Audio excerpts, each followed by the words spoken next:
ओम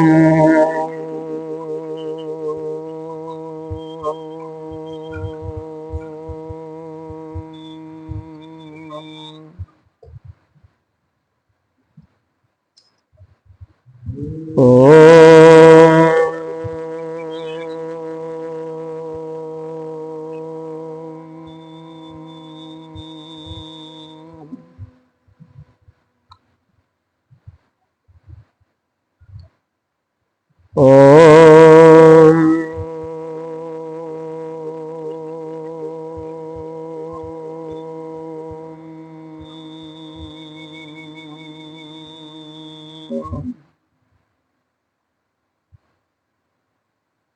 ओम भद्रं कर्णेभिष्यामदेवा भद्रं पश्यमाक्षभिर्यजत्राः श्रेयंगैस्तवान् स्वस्तिनोभिः व्यशीर्णहि देवहितं यदायुः।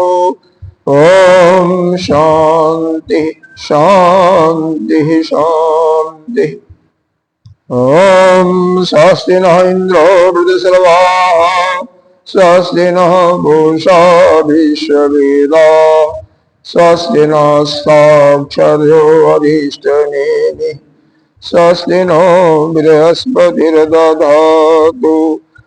ओम शांति शांति शांति।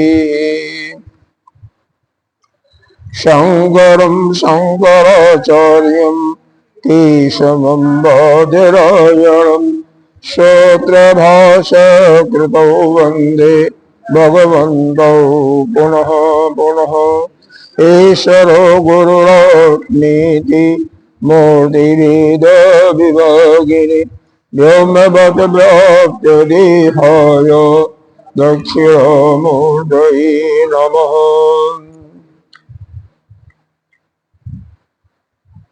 अखण्डमण्डलाकारं व्याप्तं येन चराचरं तदपदं दर्शितं येन तस्मै श्रीगुरुवे नमः। अज्ञानतिमिरान्धस्य ज्ञानाञ्जनशलाकया चक्षुरुन्मीलितं येन तस्मै श्रीगुरुवे नमः। गुरुर्ब्रह्मा गुरुर्विष्णु गुरुर्देवो महेश्वरः गुरुः साक्षात् परं ब्रह्म तस्मै श्रीगुरुवे नमः। त्वमेव माता च पिता त्वमेव बन्धो च सखा त्वमेव विद्या द्रविणं त्वमेव सर्वं मम देवदेव। गजाननं भूतगणाधिसेवितं कपितजम्बो फलचारुभक्षणम् उमासुतं शोकविनाशकारकं नमामि विघ्नेश्वरपादपङ्कजम्। अनंत श्री विभूषित 1008 श्री पंचायती महानिर्वाणी अखाड़ा की वरिष्ठ श्रोत्रिय ब्रह्मनिष्ठ महामंडलेश्वर एवं उत्तर प्रदेश संत समाज के अध्यक्ष श्री सदगुरुदेव भगवान के चरणों में कोटि कोटि नमन बंदन। निर्वाण पीठाधीश्वर 1008 श्री पंचायती महानिर्वाणी अखाड़ा के आचार्य महामंडलेश्वर श्रोत्रिय ब्रह्मनिष्ठ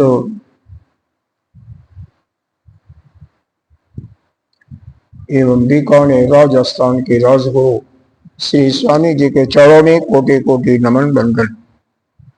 यहाँ के अधिष्ठाता देव संतजन मातृशक्ति भक्तजन सभी के अंतःकरण में विराजमान आत्म स्वरूप परमात्मा को नमन करते हैं। हम लोग इस अथर्ववेदी मांडव्योपनिषद के अलात शांति प्रकरण का चिंतन करते हुए यहाँ तक पहुंचे कि जितने भी सतवादी असतवादी शून्यवादी, योगाचार्य, दिगंबर इत्यादि जितने भी मत हैं, उनके जो द्वैत मत हैं, द्वैत जो विचारधाराएं हैं, वह असत्य ही है। क्योंकि हमारा जो आत्मा है वह तो स्वभावतः बोध स्वरूप है, उसमें कुछ करना नहीं पड़ता है। वह शांति स्वरूप है, अजन्मा है, निश्चल है, अद्वैत है, उसके अतिरिक्त और कुछ नहीं है।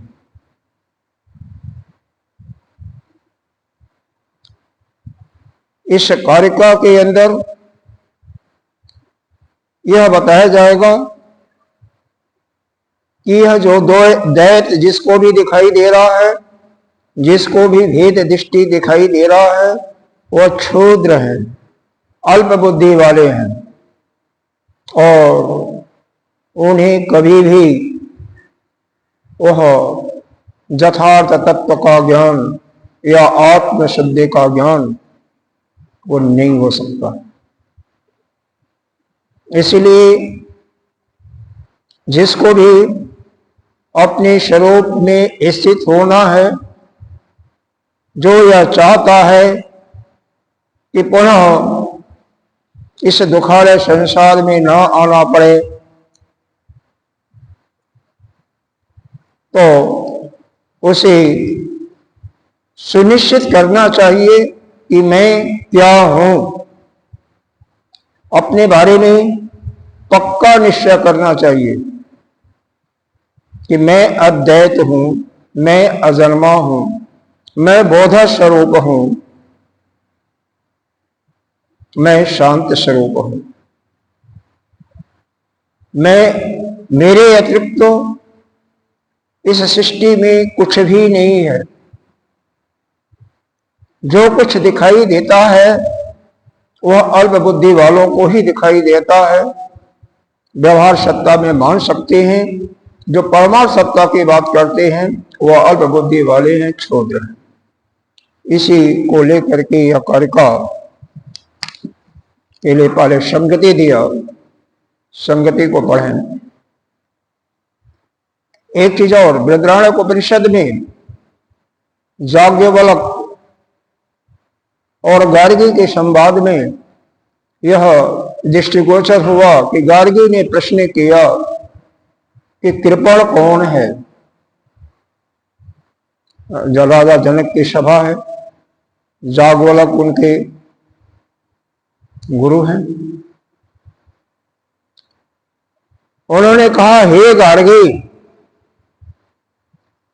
इस जगत में जो आकर के और अपने स्वरूप को नहीं जाना वही कृपण है। क्योंकि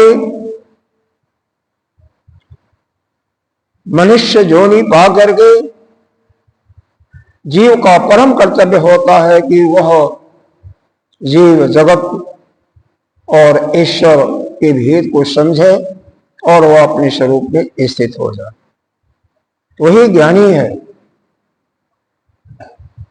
उसी का पुनः आना जाना नहीं होता, वही जीवन मुक्त होता है।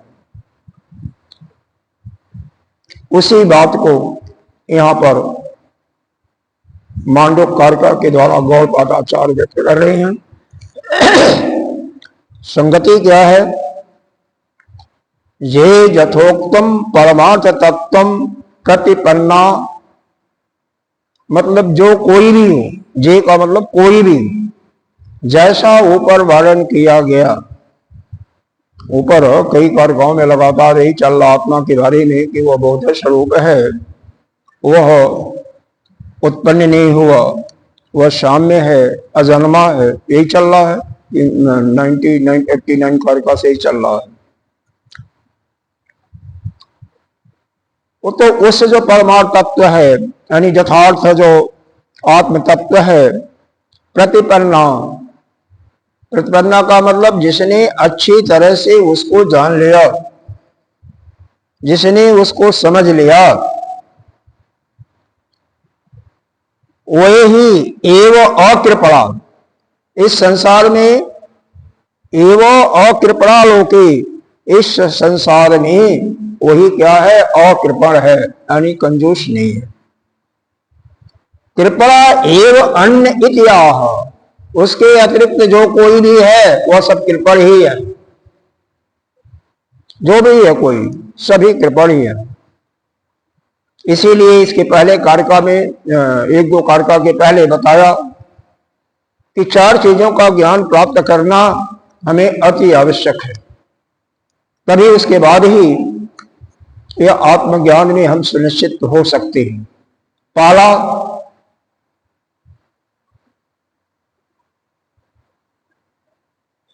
पहला यह बताया हे क्या है, हे का ज्ञान होना चाहिए। तो हे क्या है, हे का मतलब त्याज्य क्या है, यह बताया गया। जो लोकादि अवस्था है, शुद्ध लोकादि है, और लोकोत्तर यानी जागृत, स्वप्न और सुषुप्ति। जागृत में वस्तु और उपलब्ध, उसकी उपलब्धता का ज्ञान होता है। स्वप्न में या शुद्ध लोकादि में अवस्तु यानी वस्तु नहीं होती है, उपलब्ध, लेकिन उसकी उपलब्धि का ज्ञान होता है, उसको स्वप्न अवस्था कहती है। वह शुद्ध इसलिए कहा गया कि वह जागृत से सूक्ष्म है, और कोई वस्तु जो सूक्ष्म होती चली जाती है वह व्यापक होती चली जाएगी, और पहले की अपेक्षा वह शुद्ध होती चली जाएगी। जैसे पृथ्वी की अपेक्षा जल सूक्ष्म है, व्यापक है, तो जल पृथ्वी से की अपेक्षा शुद्ध है। जल की अपेक्षा तेज सूक्ष्म है, व्यापक है, तो तेज जल से भी शुद्ध है। जल से भी सूक्ष्म और व्यापक वायु है, तो वायु अग्नि से भी यानी तेज से भी शुद्ध है। आकाश वायु से भी सूक्ष्म और व्यापक है, तो वायु से भी वह क्या है, शुद्ध। ईश्वर चूंकि आकाश का भी कारण वही है, इसलिए उससे भी सूक्ष्म और व्यापक है, इसलिए वह उससे भी शुद्ध है।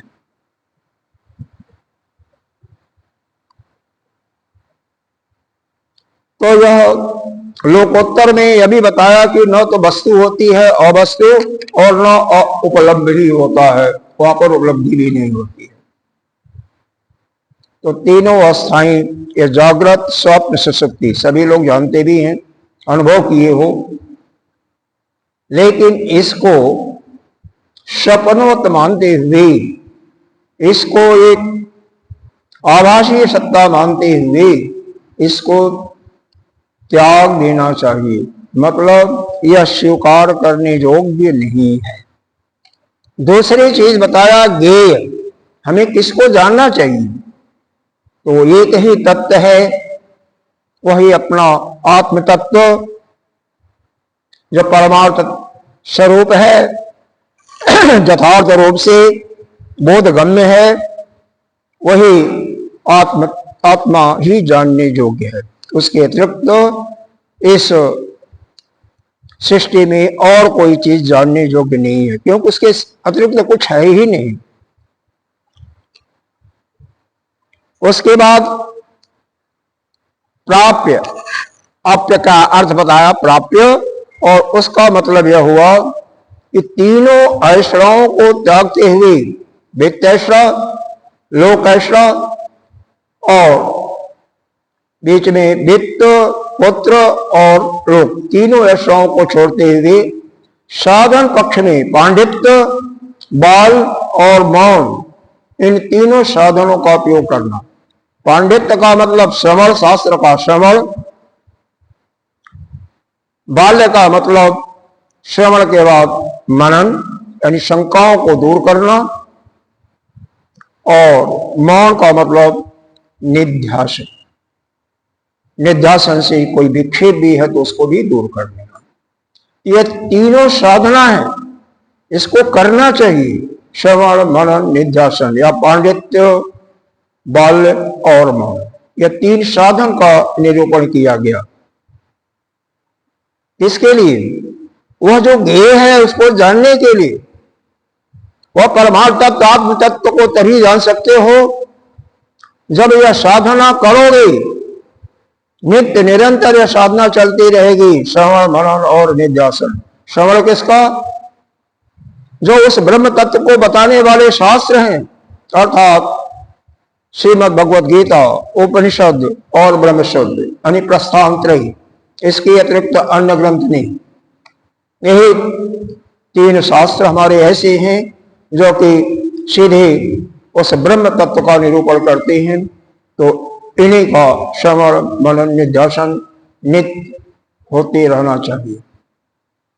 इसके बाद चौथा बताया पक्वादि, यानी कुछ दोषों को हमें दूर कर देना चाहिए, अपने से निकाल देना चाहिए।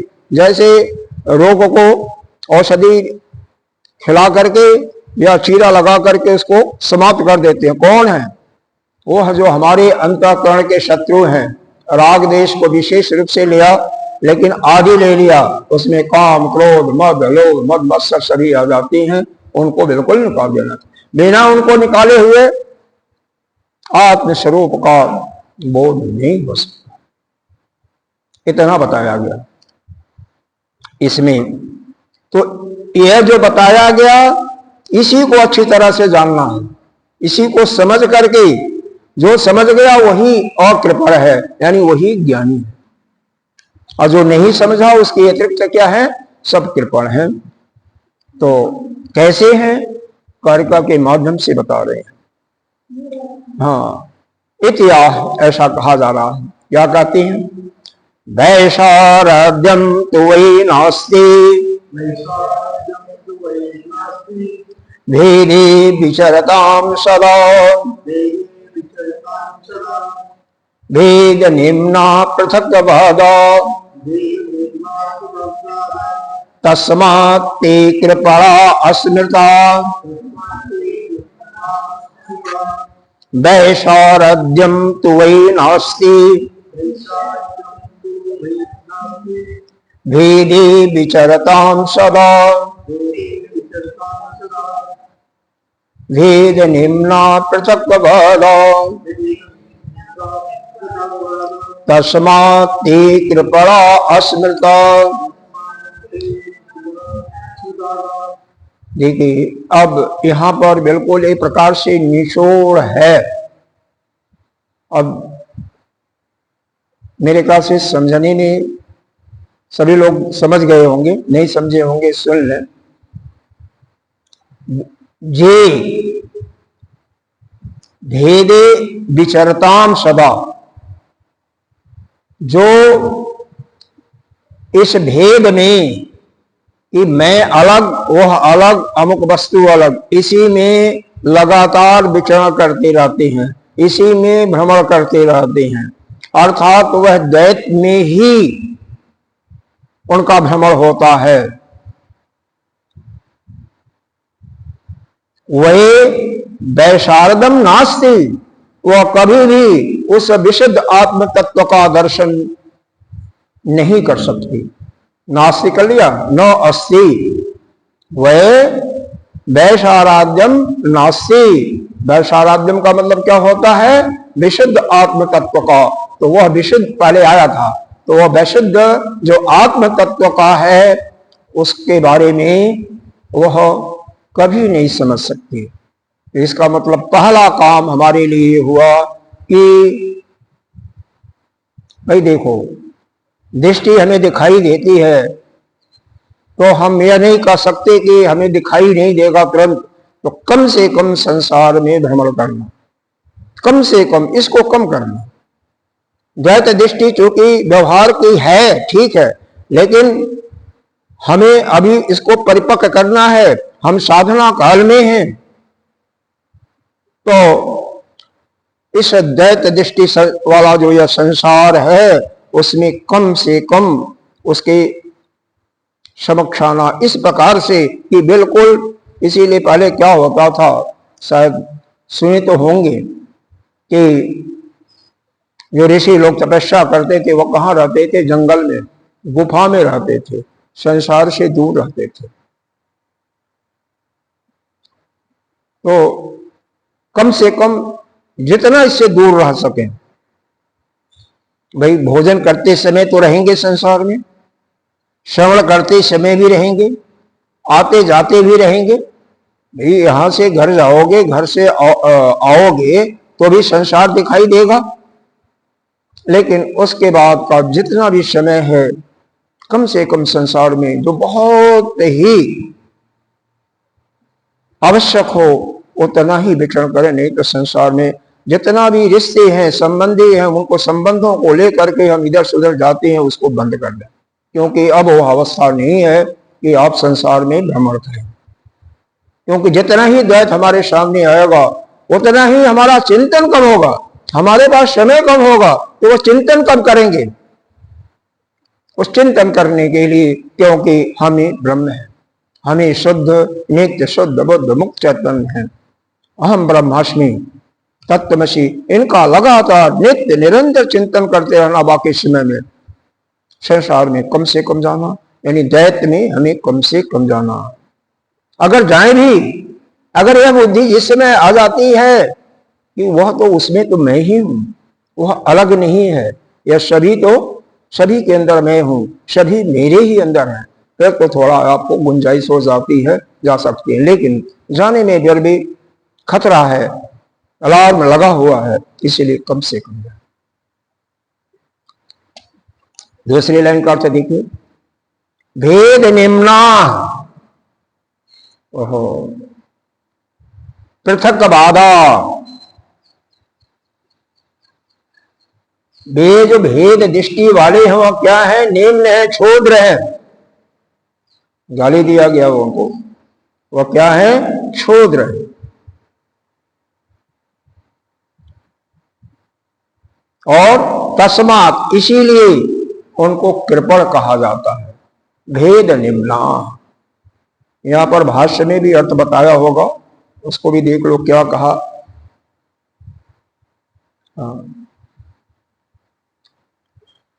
भेद निम्ना का अर्थ लिया भेद अनुयायी न, यानी संसार के जो अनुगामी हैं, जो संसार के मानने वाले हैं।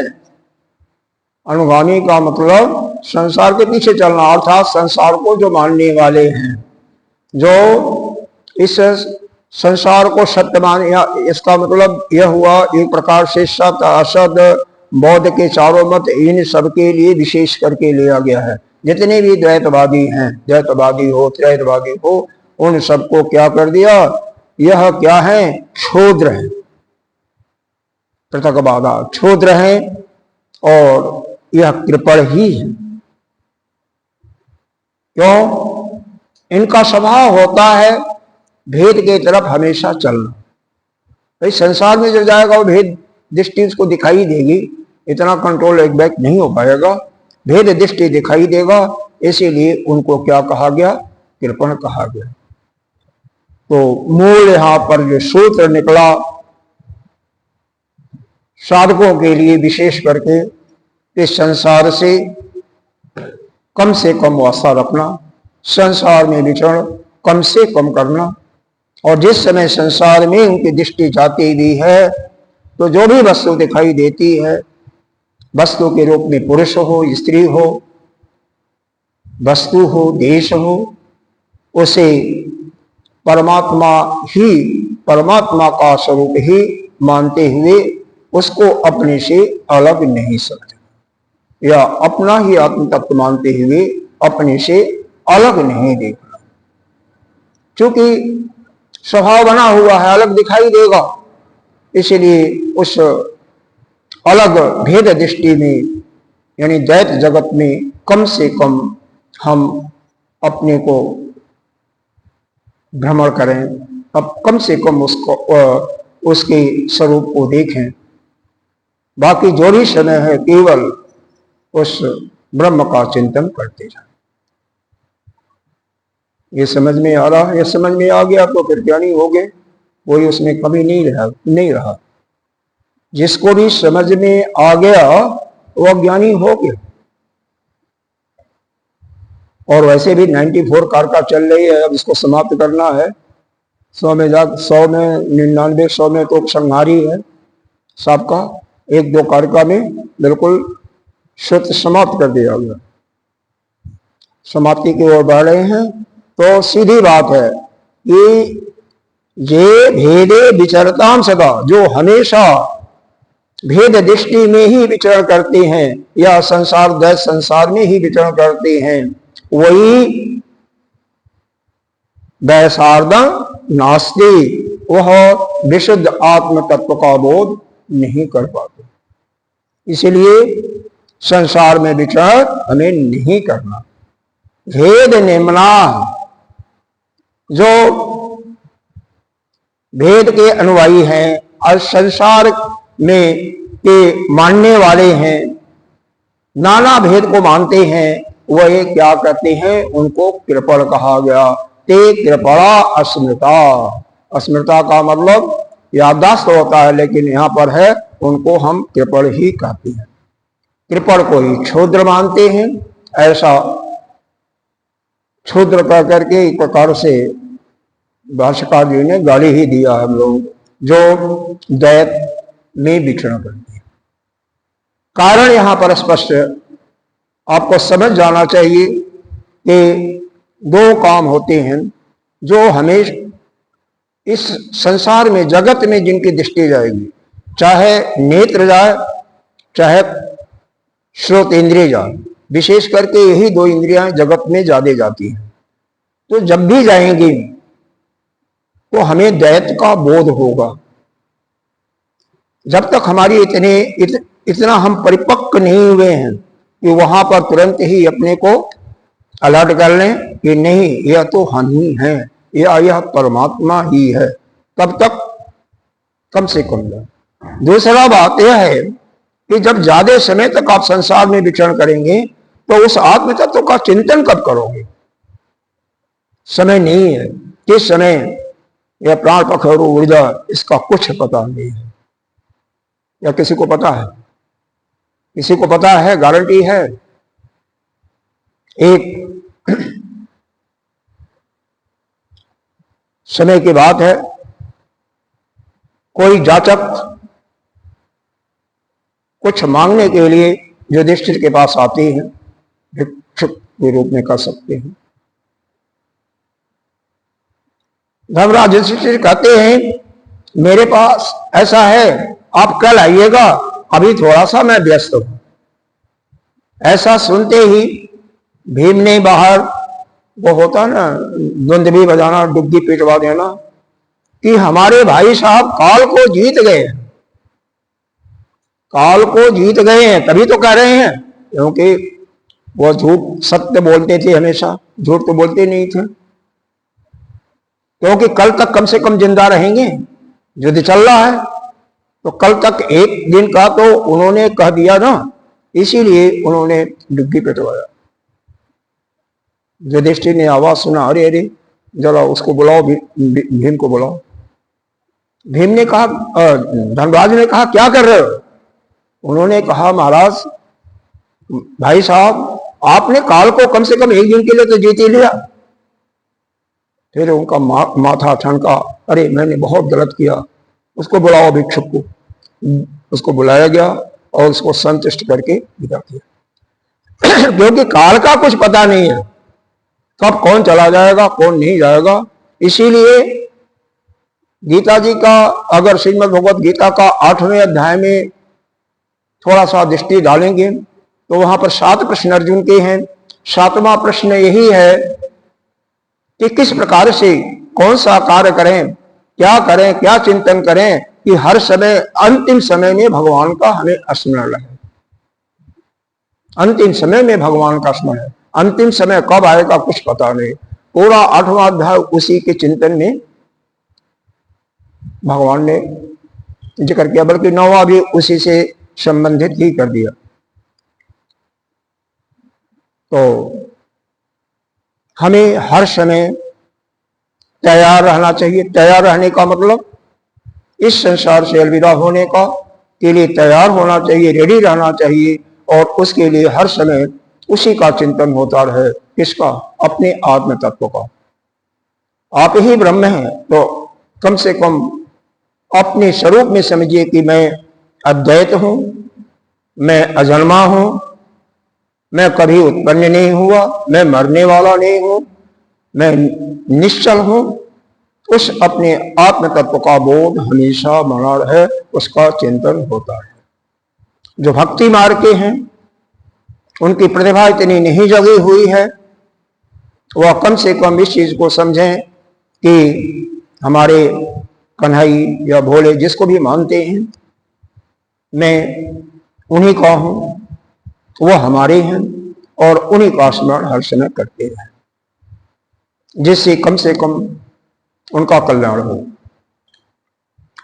भाष्य देखते हैं। जस्मत् भेद निम्ना। अब एक एक शब्दों का यहां पर अर्थ बता रहे हैं। अब देखो, पहले लाइन के बजाय दूसरे लाइन के पहले शब्द का अर्थ बता रहे हैं। इसलिए जस्मात का मतलब, इसलिए भेद निम्ना का मतलब भेद अनुयायिनः, यानी संसार के जो अनुगामी लोग हैं, भेद के जो अनुयायी हैं, इसका यह अर्थ है। कौन है कि प्रश्न किया गया, तो संसार के अनुगामी कौन है? तो कहते हैं पृथकवादा। पृथकवादा का मतलब जो अलग अलग मानते हैं, भेद दृष्टि है कि मैं अलग या अलग।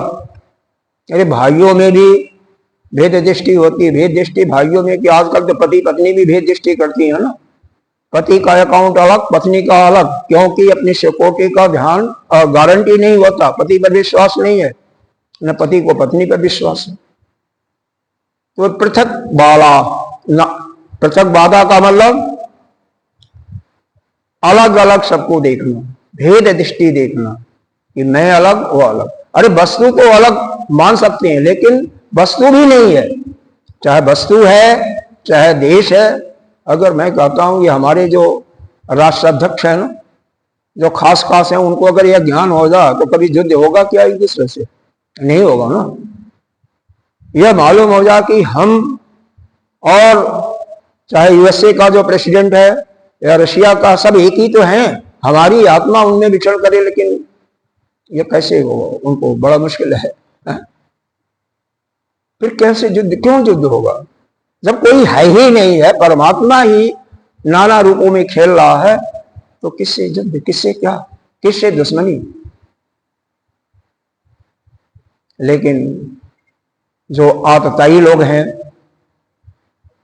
आतताई ही कहिए, अभी बालगांव में कितना अत्याचार, क्रूर है, अहिंसा करते हैं, हिंसा करते हैं, क्रूर हिंसा।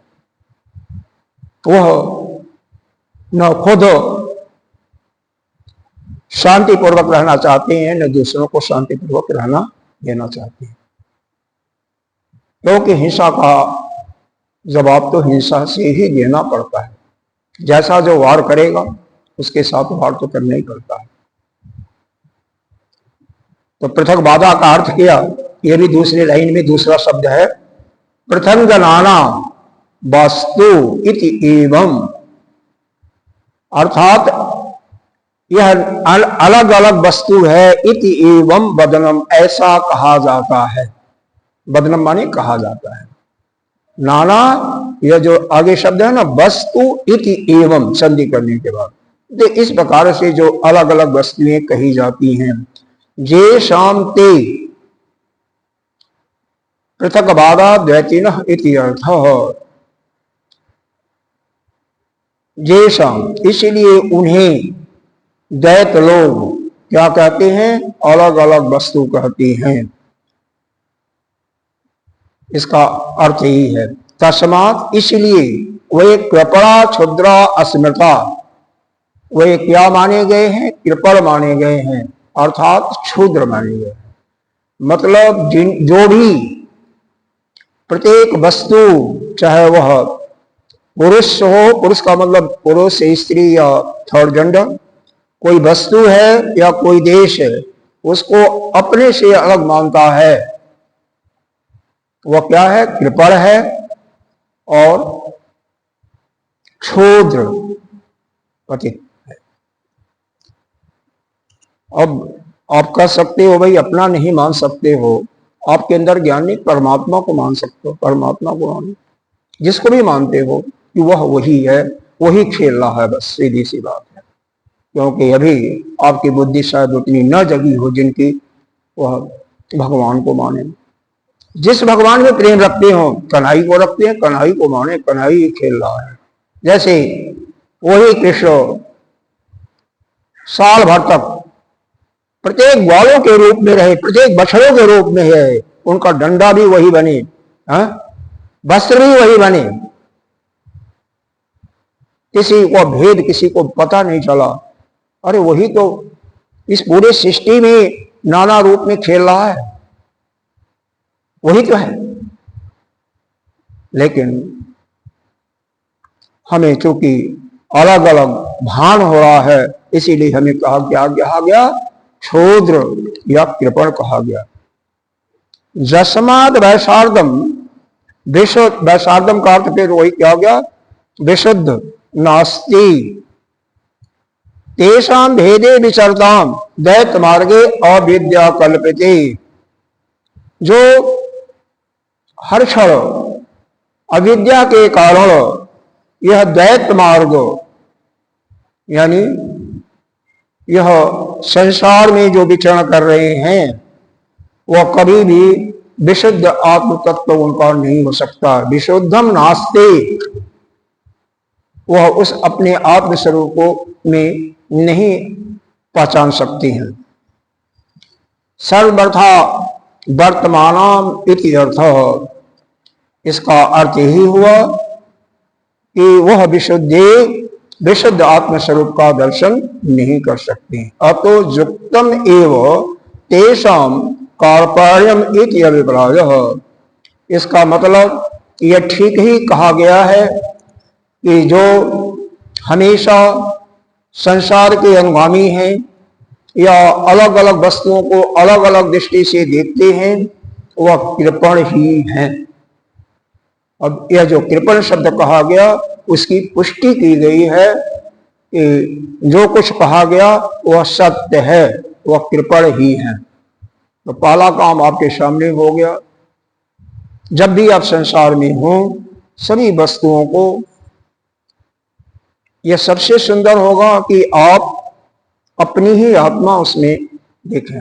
नहीं देख पाते हैं तो उस परमात्मा के जो आपके आराध्य हो उसको माने बस।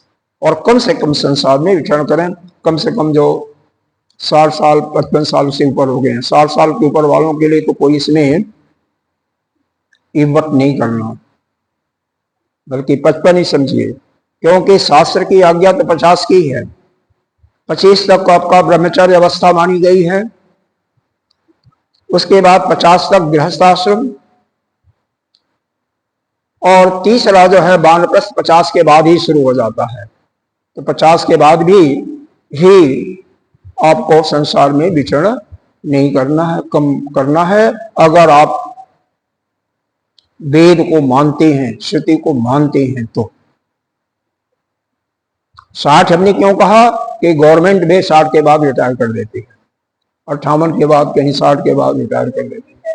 हाँ महाराज, हाँ, आप लोगों के लिए तो कोई गुंजाइश ही नहीं है। जिस समय संन्यास ले लिया, चाहे 20 साल में, चाहे 25 साल में, चाहे 50 साल में, उसी समय संसार से वास्ता छोड़ दीजिए। किसी से कोई आशा नहीं, जो मिलता है ठीक है, नहीं मिलता है वो भी ठीक। आगे फिर संगति बता रहे हैं। क्या आत्मज्ञ जो है, आत्मज्ञ का मतलब जो आत्मा को जान लेता है, महाज्ञानित्व, वह महाज्ञानी है। जो अपने स्वरूप को जान लिया वही महाज्ञानी है। आप जानते हो आप कौन हो? नहीं जानते हो। कहां से आए हो, इसी का खोज करने के लिए है। आप कौन हो, कहां से आए हो, कहां जाना है यह भी नहीं पता हो, किसी को नहीं पता है तो आपको कहां से। तो संगति क्या लगाती है, जद इदम परमार्थ तत्वम आत्मभि पंडित वेदांत वही अष्ट क्षुद्र अल्प। ओहो, क्या कह दिया यहां पर। जो इस परमार्थ तत्व को, ये जो परमार्थ तत्व है ना, उसको जो वेदांत से विरुद्ध चल रहे हैं, वेदांत को नहीं मानते हैं, वेदांत के अनाधिकारी हैं, अर्थात वह साधन शिक्षा से संपन्न नहीं है, यानी जिसके अंदर विवेक नहीं है, जिसके अंदर वैराग्य नहीं है, जो समाधि खट संपत्तियां पर जिनका कंट्रोल नहीं है, यानी उनका मन उनके अधीन नहीं है, उनकी इंद्रियां दम का पालन नहीं करते हैं, इससे उपरति भी नहीं है, तितिक्षा को भी नहीं सह सकते हैं, श्रद्धा भी नहीं है और समाधान भी नहीं है, मोक्ष की भावना भी नहीं है, तीव्र इच्छा भी नहीं है। वह क्या है, क्षुद्र हैं, अल्प बुद्धि वाले हैं, अल्प प्राज्ञयी है, अल्प प्राज्ञयी मंद बुद्धि वाले हैं, उनको समझ में नहीं आ सकता है और वह कभी भी उस अपने आत्म तत्व को नहीं जान सकते। यानी जिसकी बुद्धि अल्प होगी, बुद्धि प्रखर नहीं होगी, जो इस संसार को किसकी नहीं प्रखर होगी, जो संसार को अलग अलग रूप से देखता है,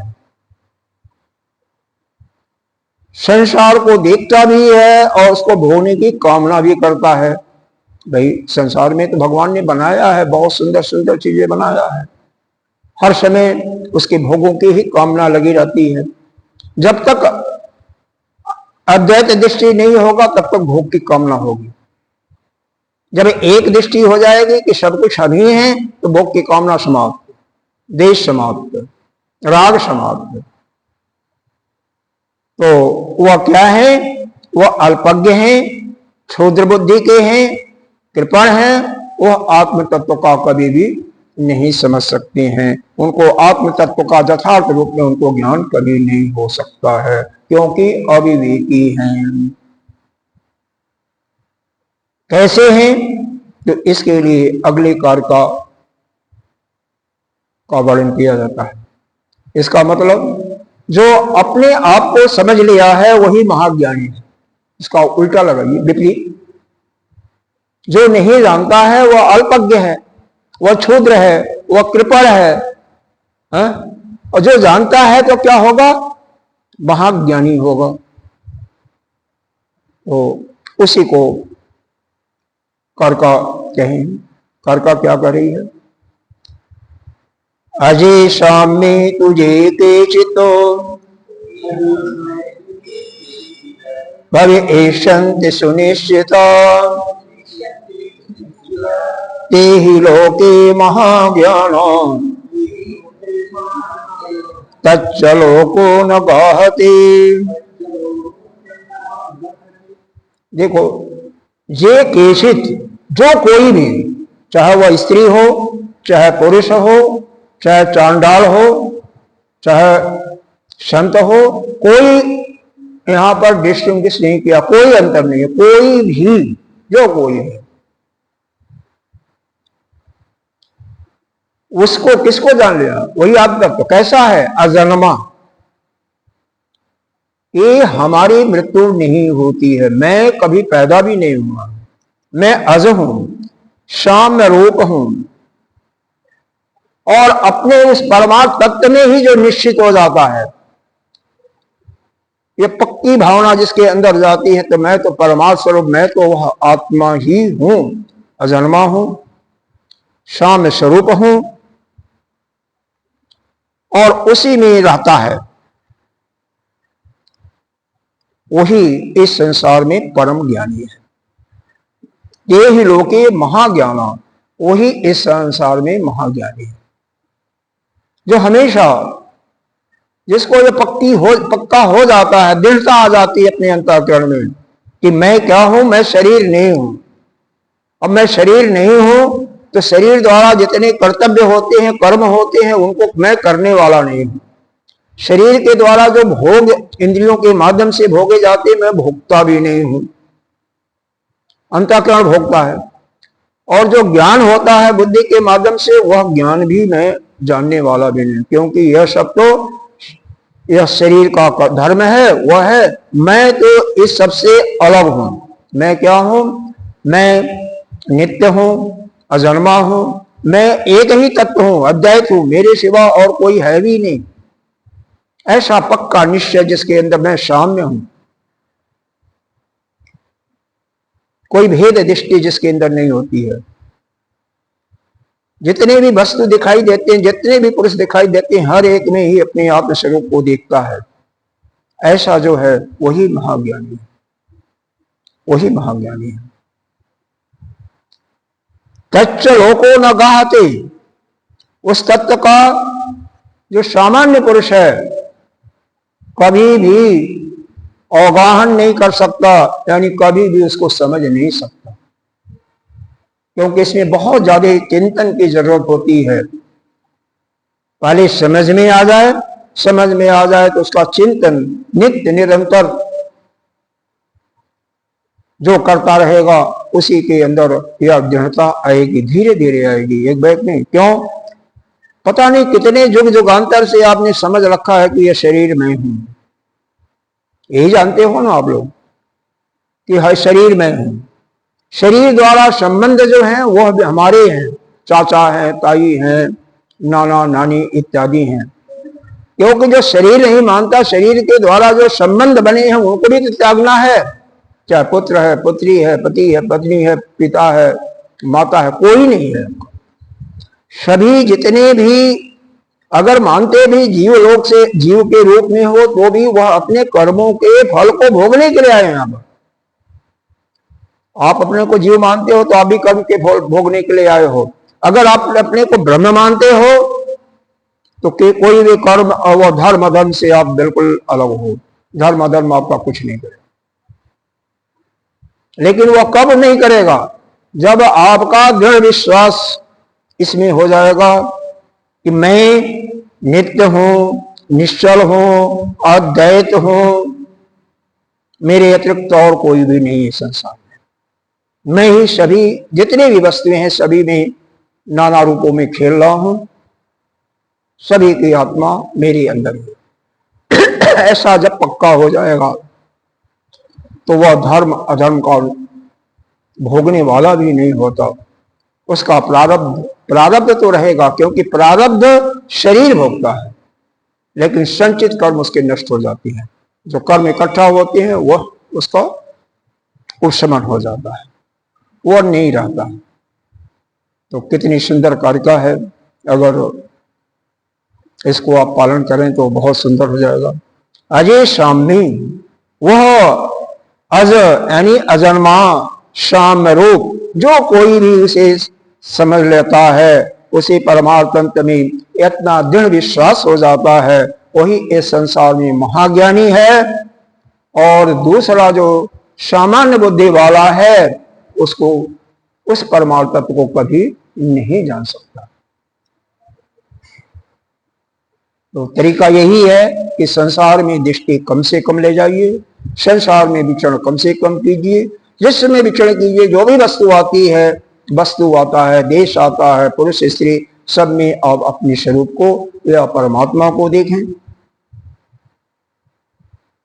और जब संसार में विचरण आपका नहीं होगा, बहुत कम से कम होगा, तो बाकी जो समय है उसमें लथार्जीपना नहीं लाना, उसमें ब्रह्म का चिंतन करना, उसमें जो महावाक्य है वेदों के उसका चिंतन करना। अहम ब्रह्मास्मि या तत्त्वमसि या प्रज्ञानम ब्रह्म या अयम आत्मा ब्रह्म, किसी एक महावाक्य का चिंतन लगातार चलता है।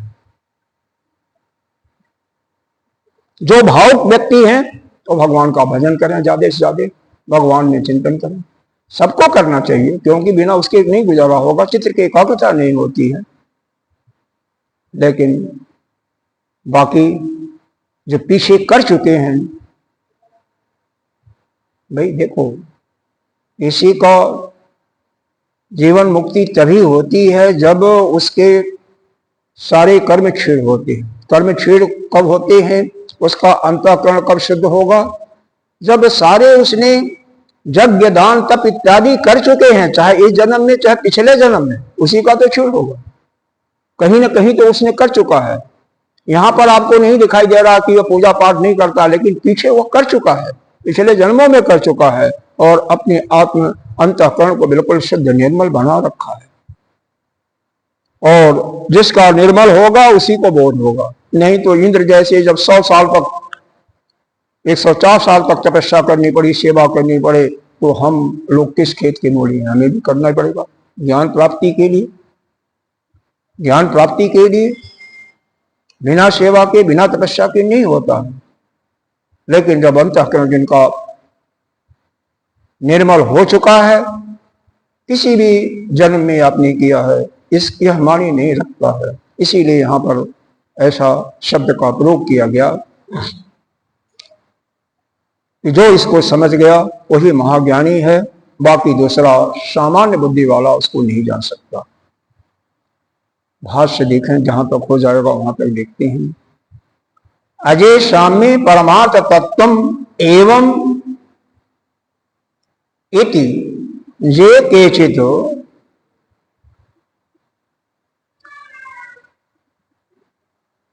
मतलब वह जो है परमार्थ तत्व कैसा है? अज है, अज का मतलब अजन्मा है, साम्य स्वरूप है। उसको जो कोई भी, जे केचित साफ साफ लिख दिया, स्त्री आदि भी, स्त्री का ही नाम लिखा है देखो, क्योंकि हमारे कई लोग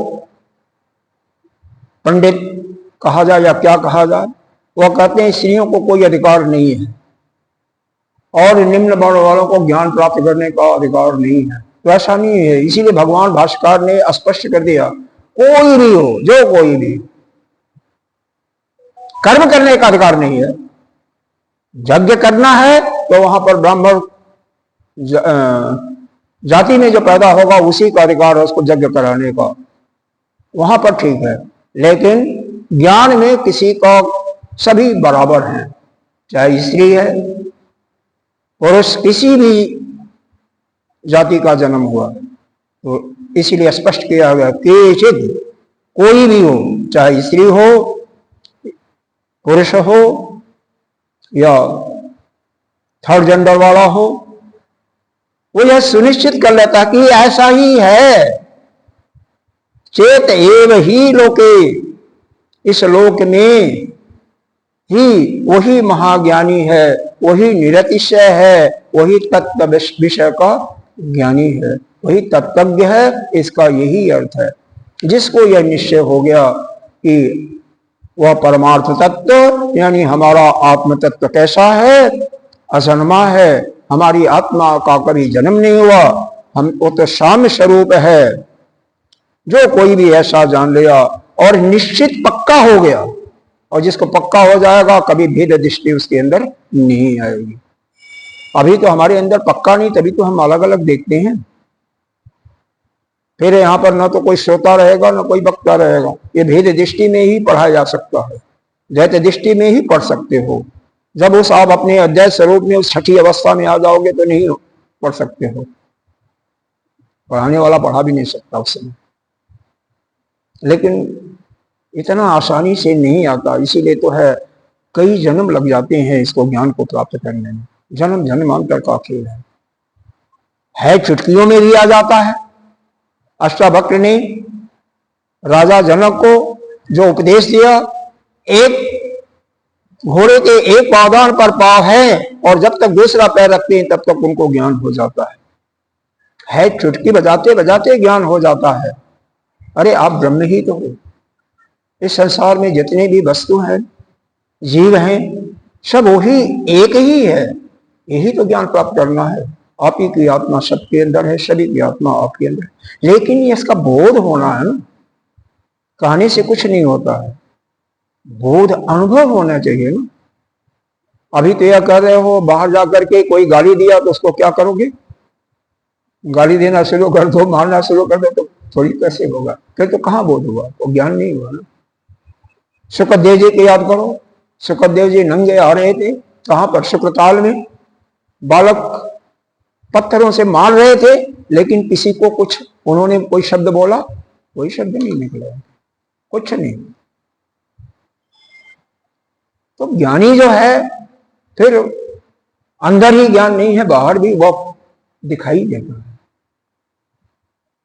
और वो भी उठा करके मारे तो फिर ज्ञानी कहां से?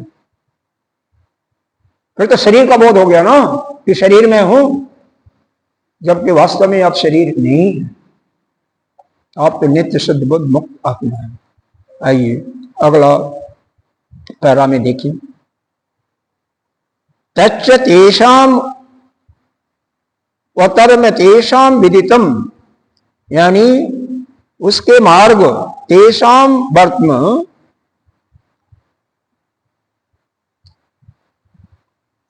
जो जैसा उसने समझा परमार्थ तत्व में, सामान्य बुद्धि अन्यो लोको न गाहते न अवतरति न विषयी करोति इति अर्थ।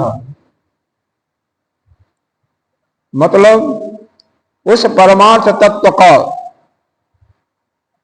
जो रास्ता है, वह साधारण बुद्धि वाला या जो विषयों में रमण करता है, कोई विषयी भी उसको नहीं समझ सकता है। इसका मतलब सबसे पहले तो अपनी जो कामनाएं हैं, वासनाएं हैं, उसको भी समाप्त करना पड़ेगा। पीछे बताया गया है, लेकिन जब तक हमारे अंदर कोई वासना रहेगी, वासना का मतलब कोई भी इच्छा रहेगी किसी भी चीज की भोगने की, तब तक हम उस परमार्थ तत्व का ज्ञान नहीं प्राप्त कर सकते। जान सकते हो, लेकिन यह अंदर दृढ़ता नहीं आएगी। और क्या? तेषाम भेदे विचरता दैत्य मार्गे अविद्या कल्प, नहीं ये नहीं, यही है ना। कौन सा था आगे है? ये है।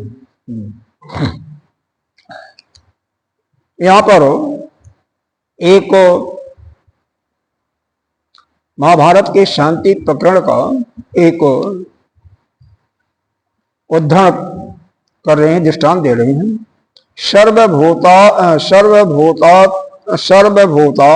आत्मभूतस्य सर्वभूत हितस्य च देवा अपि मार्गे मुह्य अन्नपदस्य पद ईश्वरः शकुनी न आमि आकाशे गतई नो उपलभ्यति। यानी जो संपूर्ण भूतों का आत्मभूत सभी प्राणियों का हितकारी है। सर्वभूतात्म भूतस्य सर्वभूत हितस्य च, सभी भूतों को, सभी प्राणियों को अपने समान ही जानता है और सभी का हितकारी है। सर्वभूत हितश्च कह रहे हैं, उस महात्मा के पद को जानने की इच्छा से देवता भी उसके मार्ग में मोह को प्राप्त हो जाते हैं। देवा अपि मार्गे मुह्यन्ति अपदस्य पदे शिरः, वह भी मोह को प्राप्त हो जाते हैं। जैसे एक दृष्टांत दिया, शकुनी कहते पक्षी को, आकाश में उड़ती हुई कोई पक्षी है, उसको भी मार्ग अपना नहीं मिलता है। उसी प्रकार से देवता भी विचलित हो जाते हैं, वो भी मोहित हो जाते हैं। इत्यादि स्मृति से भी यही प्रमाणित होता है। इसी प्रकार से नाना जगह, नाना अन्य स्थानों पर भी इस चीज का वर्णन किया गया है। यानी हर जगह जो आत्मज्ञानी है वह पूजा जाता है और उसी की इज्जत होती है। जो अल्प बुद्धि वाला है, जिसके अंदर द्वैत दृष्टि है, वह आत्म तत्व को कभी भी नहीं जान सकता है। इसका यही निचोड़ है। ओम पूर्णमिदः पूर्णमिदं पूर्णात् पूर्णस्य मुच्यते पूर्णस्य पूर्णमादाय